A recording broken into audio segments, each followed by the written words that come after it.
Trampın hakimiyyətə gəlişi ilə yenə Amerika Birləşmiş Ştatları və İran arasında gərginlik artıb. Artıq tərəflər bir-birlərini açıq şəkildə hədələməkdən çəkinmirlər. Fransa Xarici İşlər Naziri Jean-Noël Barrot bir neçə gün əvvəlki çıxışında vəziyyətin həqiqətən də gərgin olduğunu və bu gərginliyin hər gün müharibə ehtimalını artırdığını bildirib.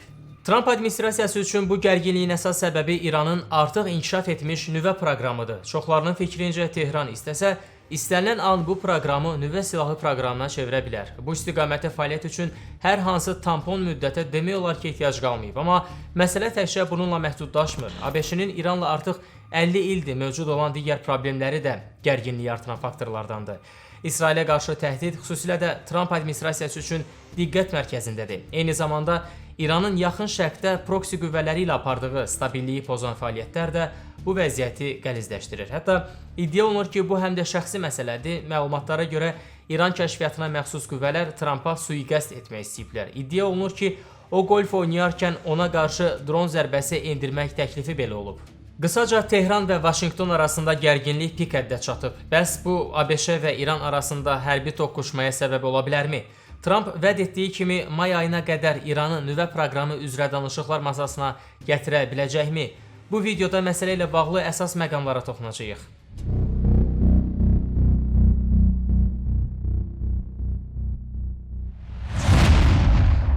Salam dostlar, mənim adım Vüsaldır və populyar siyasət seriyasından olan videolarla dünya siyasətində yaşanan ən mühüm və maraqlı hadisələr barədə əsas xəbərləri sizə çatdırmağa çalışıram. Siyasət və siyasi tarixlə maraqlanırsınızsa, Telegram və Patreonda da bizi izləyə bilərsiniz. Patreon səhifəmizə ödənişli üzv olmaqla həm layihəmizə maddi dəstək ola, həm də ekskluziv materiallara çıxış əldə edəcəksiniz. Elə indi ekrandakı QR kodu oxudaraq və ya videonun aşağısındakı linkə klik edərək Patreon səhifəmizə keçid edə bilərsiniz.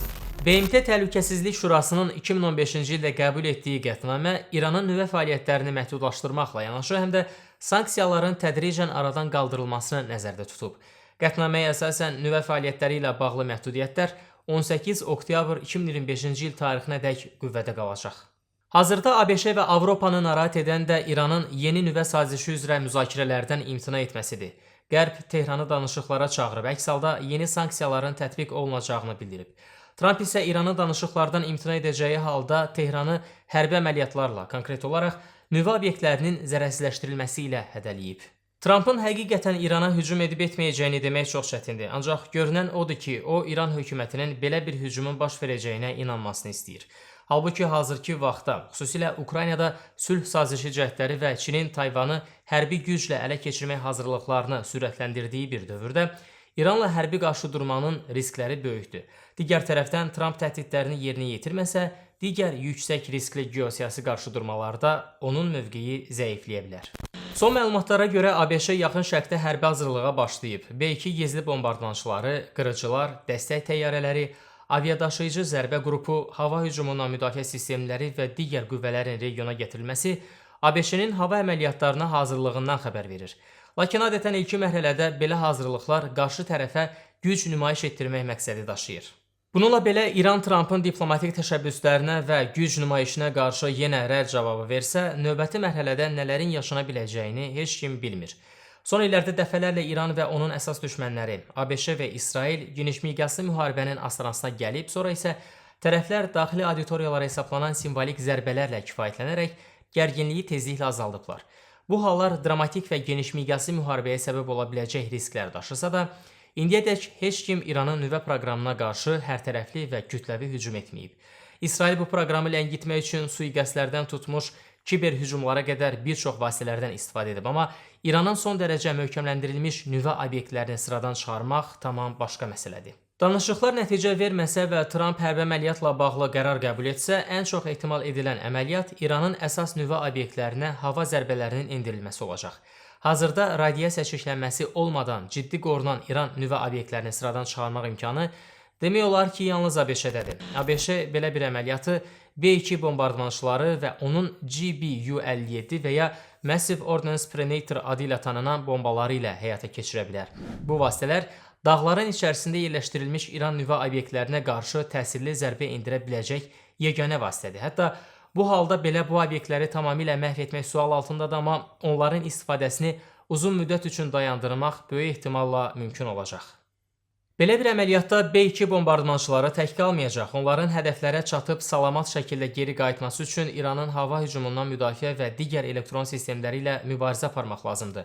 Ola bilər ki, İranın hava hücumundan müdafiə sistemləri köhnəlib və B-2-lərlə mübarizədə zəif görünür. Lakin bu o demək deyil ki, ABŞ-nin hərbi əməliyyatları uğurla yekunlaşacaq. Risklər həmişə var və əslində bu risklərə görə arxada qalan illər ərzində İrana qarşı hərbi əməliyyatlar bir neçə dəfə təxirə salınıb. Ancaq ABŞ və İsrail bu dəfə daha hazırlıqlı görünür. Son aylarda Yaxın Şərqdə edilən hərbi və siyasi gedişlər İranın mövqelərini xeyli zəiflədib. Həmas və Hizbullaha ağır zərbələrin ardınca Husilərə qarşı hücumların güclənməsi İranda hərbi əməliyyatlara hazırlığın bir hissəsi ola bilər.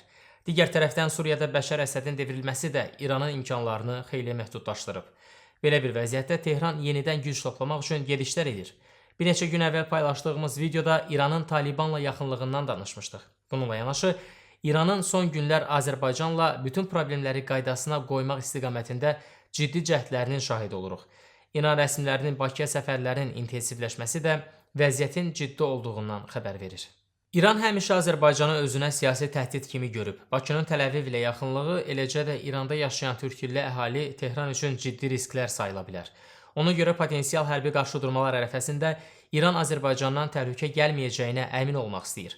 Bu məsələdə Tehran Moskvanın da dəstəyini arxalanır. Rusiya nüvə proqramında İrana açıq şəkildə dəstəyini bildirir və ABŞ-nin regionda hərbi əməliyyatlarından ehtiyat edir. Qayıdaq mümkün hərbi əməliyyatlara. Bu gerçəkləşsə ABŞ və İsrail təkcə nüvə obyektlərini yox, digər hərbi təyinatlı obyektləri də zərərsizləşdirməyə məcbur olacaq. Çünki İran dronlar, qanadlı raketlər və digər imkanları ilə əks zərbələr endirəcək. Bu zərbələrin qarşısını almaq üçün hərbi əməliyyatlar kompleks şəkildə aparılmalıdır ki, bu da şiddətli qarşıdurma ehtimalını artırır. Digər tərəfdən İranın ərazisinin böyük olması və Tehranın illərdir belə bir ssenariyə hazırlaşması ABŞ-nin işini çətinləşdirir. ABŞ hərbi bazalarının İrana yaxın yerləşməsi də ballistik raketlərlə həmin bazalara qısa müddətdə hücum ehtimalını xeyli artırır. Bundan əlavə Fars körfəzindən keçən enerji axınları səbəbilə strateji əhəmiyyət daşıyan Hörmüz boğazı da narahatlıq doğurur. Bu məqamda Çinin rolu önə çıxır. Çin bu boğazdan keçən neftin əhəmiyyətli dərəcədə asılıdır. İran boğazı bağlayar və ABŞ ilə əlaqəli hesab etdiyi hər hansı gəmini atəşə tutarsa, vəziyyət tamamilə nəzarətdən çıxa bilər. İran uzun illər ərzində bu bölgəni super antigəmi raket bölgəsinə çevirmək məqsədi ilə geniş antigəmi arsenalı qurub. İran həmçinin Fars körfəzi regionundan uzaq hədəflərə qarşı hücumlar həyata keçirmək üçün uzaqdan zərbə qabiliyyətinə malik gəmilərdən və dünya üzrə yerləşdirilmiş agent şəbəkəsindən istifadə edə bilər. Qısaca, İranın cavabı son dərəcə dağıdıcı və ölümcül ola bilər və bu, ABŞ qüvvələrinin yerləşdiyi Fars körfəzi ölkələrini və regiondan enerji asılılığı olan digər ölkələri də bu münaqişəyə cəlb edə bilər. Qeyd etdiyimiz kimi, İranın belə vəziyyətdə necə reaksiya verəcəyini analiz etmək üçün son illərdə yaşanan bənzər halları nəzərdən keçirmək kifayətdir. Son qarşıdurmalarda zərbə və əks zərbə ilə məhdudlaşan eskalasiya müşahidə olunub və sonra tərəflər geri çəkiliblər. Bu dəfə də eyni ssenari ola bilər, amma İranın nüvə proqramını kütləvi hücumla sıradan çıxarmağa cəhd ciddi nəticələrə gətirib çıxaracaq. Hərbi əməliyyatlarda İsrailin aktiv iştirakı gözləniləndir. Netanyahu və Trump arasında yaxın münasibət heç kəsə sir deyil. İsrail hərbi hava qüvvələri təcrübəli və yaxşı təchiz olunub. Lakin İsrail tək başına İran nüvə obyektlərinə hava zərbələri endirmək və məhv etmək imkanına malik deyil. Buna görə İsrail ABŞ-nin hücumunu bir fürsət kimi görə bilər. Bayaq da qeyd etdiyimiz kimi, hərbi əməliyyatların ciddi nəticələri qaçınılmaz olacaq. İlk növbədə dünya bazarında neft qiymətlərinin kəskin artmasına şahidlik edə bilərik ki, bu da iqtisadi və siyasi proseslərə təsir göstərəcək. Əməliyyatlar uzun müddətli olsa və neft ixracı dayansa, bu digər yerlərdə də gərginlik və aqressiyaya gətirib çıxaracaq. Həmçinin İranın neft ixracının dayanması Rusiyanın Ukraynada müharibəni daha asan maliyyələşdirməsi imkanlarını artıracaq. Kasıb ölkələrdə isə ciddi humanitar böhranlar baş qaldıracaq. Dünya siyasəti ilə bağlı ən mühüm məsələlərdən xəbərdar olmaq və tarixdə yaşanan ən vacib siyasi hadisələrlə bağlı araşdırma materiallarımızı izləmək üçün YouTube və Telegram kanallarımıza abunə olun. Populyar Siyasət adlı Telegram kanalımızın linkini videonun aşağısında qeyd etmişik. Həmçinin bütün videolarımızın mətnlərini və səs yazılarını Patreon səhifəmizdə yerləşdiririk. Patreonda bizi izləməklə eksklüziv materiallara çıxış əldə edə biləcəyinizi unutmayın. Başqa mövzuda görüşəcəyik. Hələlik.